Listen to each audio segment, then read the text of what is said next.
આપણે બધા જ આપણે કમ્ફર્ટ ઝોનથી પીડિત છીએ. હું સાચું કહું છું. આપણે બધા જ કમ્ફર્ટ ઝોનથી પીડિત છીએ. આપણી અંદર કમ્ફર્ટ ઝોનથી બહાર નીકળવામાં આપણે રંજ લાગી રહ્યો છે. આપણા પર વિશ્વાસ નથી રહેતો. શું થશે? પરફેક્ટ જીવન ચાલી રહ્યું છે, બધું જ મસ્ત ચાલી રહ્યું છે, જિંદગી સરસ રીતે પરફેક્ટ ચાલી રહી છે. ને કમ્ફર્ટ ઝોનનો જે ભય છે ને, બહુ જ ભયાનક હોય છે. જ્યાં સુધી આપણે કંઈ એને પાર નથી કરતા હિંમત લઈને ત્યાં સુધી. તો આ જ એક નાના એવા એક્ઝામ્પલથી તમને સમજાવું કે મારો ઘરેથી કંપનીની ઓફિસ અને કંપનીની ઓફિસથી ઘરે જવાનો રસ્તો મર્યાદિત છે. સિંગલ પટ્ટીનો રોડ છે, એકદમ સિમ્પલ, ના ક્યાંય વળાંક, ના કંઈ ડાયવર્ઝન, કશું જ નહીં. એ રસ્તો મારા મગજમાં ચિહ્નિત થઈ ગયો છે, મારા સ્મૃતિપટમાં એ માર્ગ છપાઈ ગયો છે.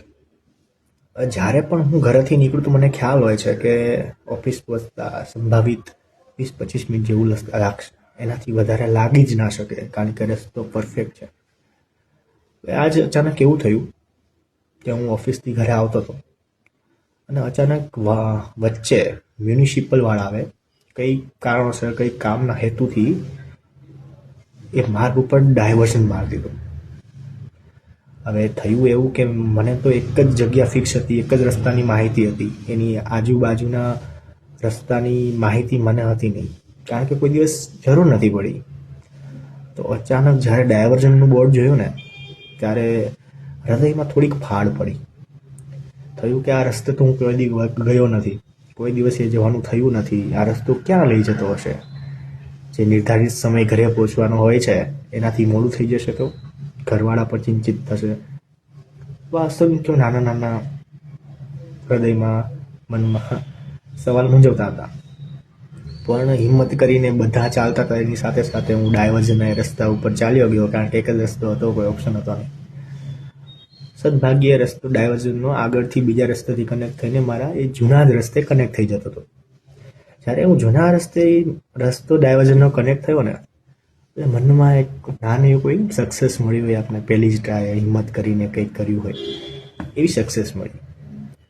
ત્યારે મનમાં થયું કે કમ્ફર્ટ ઝોનથી વળાંક અચાનક ભગવાને જે આપ્યો ને, ક્યારેક એ જરૂરી હોય છે, જેથી આપણે હિંમત આપવાળો એ જ છે, કરવાની આપણે હોય છે.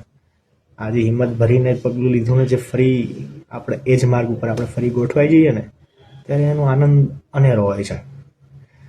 એને લઈને તાત્કાલિક પ્રભુ કૃપાથી એ 4 પંક્તિ લખી છે, અનુભવ્યું છે, એટલે તમારી સમક્ષ રજૂ કરું છું. આશા છે તમે બધાએ અનુભવ્યું હશે અને કનેક્ટ કરી શકશો સારી રીતે. ભગવાનને કહીએ છીએ કે ને કેવું જોઈએ કે ચાલ્યો છું સીધો હું જીવનમાં બહુ, તું ઓચિંતો મને એક વળાંક દે.